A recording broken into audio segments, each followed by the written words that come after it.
வணக்கம் வேலூர். இன்று 2025ஆம் ஆண்டு பிப்ரவரி மாதம் 10ஆம் தேதி, குரோதி வருடம் தை மாதம் 28ஆம் நாள் திங்கட்கிழமை. நம்ம அன்றாட செயல்களுக்கு ரெண்டு விஷயம் ரொம்ப ரொம்ப முக்கியங்க.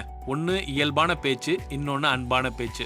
இந்த ரெண்டும் உங்களுக்கு கைவந்த கலையா இருந்ததுன்னா உங்க வாழ்க்கையில எல்லாமே வெற்றியா அமையும். சாதாரணமா நீங்க மனசுல நினைக்கிற ஒரு விஷயத்த மத்தவங்கள்ட்ட சொல்லணும்னு அப்படின்னு ஆசைப்பட்டீங்கன்னா உங்களுக்கு அது இயல்பா எப்படி சொல்றதுன்னு புரிஞ்சிருக்கணும். இது கேஷுவலா நீங்க பேசுறது தான். இதுக்காக புதுசா போய் நீங்க எழுதி வச்சு பேச்சு போட்டியில பேசுற மாதிரியோ இல்ல பட்டிமன்றத்துல பேசுற மாதிரியோ எல்லாம் பேச வேணாம். சாதாரணமா இயல்பா பேசுங்க. அதுதான் உங்களோட நண்பர்கள், உறவுகள் எல்லாருக்கும் எந்த ஒரு பதட்டத்தையும் ஏற்படுத்தாம ஒரு இயல்பான உரையாடல எடுத்து வந்து கொடுக்கும். இது பொதுவா நடக்கிற விஷயம். இதை தாண்டி அன்பான பேச்சு, இதுதான் இன்னமும் எமோஷனலா உங்களை மத்தவங்க கூட கனெக்ட் பண்ணும். நீங்க அவங்க என்ன நினைக்கிறாங்க, அவங்க ஏதாவது கஷ்டப்படுவாங்களா இந்த வார்த்தையை பயன்படுத்தினா அப்படின்ற மாதிரி எல்லாம் யோசிச்சு கொஞ்சம் அன்பா கனிவா பேசி பாருங்களேன். உங்களோட உரையாடல் இன்னமும் உணர்ச்சி பூர்வமா இருக்கும். மத்தவங்க நீங்க என்ன பேசுறீங்கன்றத காது கொடுத்து கேட்பாங்க.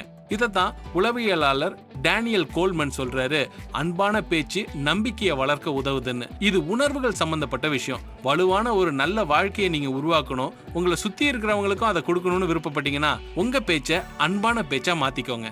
இந்த ரெண்டு விஷயத்தையும் உங்க வாழ்க்கையில பயன்படுத்த இன்னைக்கே தொடங்குங்க. வெற்றி உங்களை வந்து சேரும். VIT பண்பலை 90.8 வாழ்த்துக்கள். என்ன, இன்னைக்கு நாளை தொடங்கலாமா?